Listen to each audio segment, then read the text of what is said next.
We conclude our talks in Esther today as we come and we start in Esther chapter 9, and we'll read today from verse 16. So Esther 9 and verse 16. Now the rest of the Jews who were in the king's provinces also gathered to defend their lives and got relief from their enemies and killed 75,000 of those who hated him, but they laid no hands on plunder. This was on the 13th day of the month of Adar, and on the 14th day they rested, and made that day of feasting and gladness. But the Jews who were in Susa gathered on the 13th and on the 14th, and rested on the 15th, making that a day of feasting and gladness. Therefore the Jews of the villages who live in the rural towns hold the 14th day of the month of Adar as a day for gladness and feasting, as a holiday, and as a day in which they send gifts of food to one another. And Mordecai recorded these things and sent letters to all the Jews who were in all the provinces of King Ahasuerus, both near and far, obliging them to keep the 14th day of the month of Adar, and also the 15th day of the same year by year, as the days in which the Jews got relief from their enemies, and as the month that had been turned for them from sorrow into gladness, and from mourning into a holiday, that they should make them days of feasting and gladness, days for sending gifts of food to one another and gifts to the poor. So the Jews accepted what they had started to do and what Mordecai had written to them. And then we'll just go on down to chapter 10 and we'll read from verse 1. King Ahasuerus imposed tax on the land and on the coastlands of the sea, and all the acts of his power and might, and the full account of the high honour of Mordecai, to which the king advanced him, are they not written in the book of the Chronicles of the Kings of Media and Persia? For Mordecai the Jew was second in rank to King Ahasuerus, and he was great among the Jews and popular with the multitude of his brothers. For he sought the welfare of his people and spoke peace to all his people. Amen. Today we're going to think about the victory remembered. And the first thing we see in chapter 9 verses 16 to end is that the celebration begins.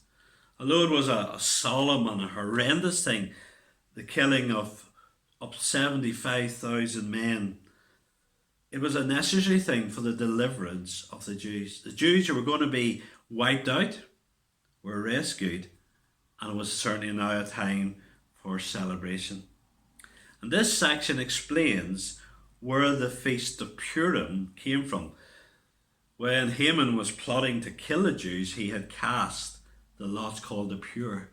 And from that word comes the word Purim. So the Feast of Purim was celebrated, the Jews still celebrated by Jews today, in remembrance of the great victory that came under Mordecai.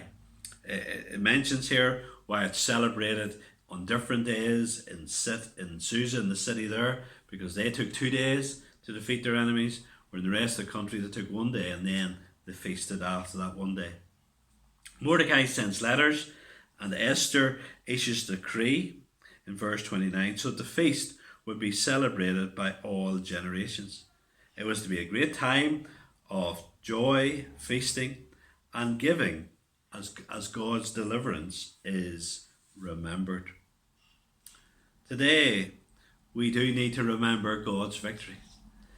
The Sabbath is to be a day when we remember indeed what has happened. And the Sabbath is now the first day of the week, because it's a day when Jesus rose from the dead, and we remember the victory that Jesus has won by dying on the cross and then rising from the dead. And so our Sabbath is our weekly reminder of what the Lord has done. We think also of the Lord's Supper, and we remember at different times in the year, remembering again the victory that we share in. But surely every time we come to God in his words, every time we come to God in prayer, we should be rejoicing in the victory that he has secured for his people. God's people need to remember we're on the side of victory. We need to remember that in this world of so much evil, so much pain, the unseen God is busy working out his purposes, as we've seen in the book of Esther. God is doing that today in wonderful ways. We should be praying for that to continue. And we need to remember the victory that is delivered. And then we see in chapter 10, verses 1 to 3, the books are written. We see, first of all, about Xerxes. He's blessed because of how he has supported God's people in verse 1. A record is made in verse 2 of Mordecai's deeds and in the official records. And we see finally why Mordecai was so revered. He sought the welfare of his people and spoke peace to all his people. And here, this man Mordecai is being remembered.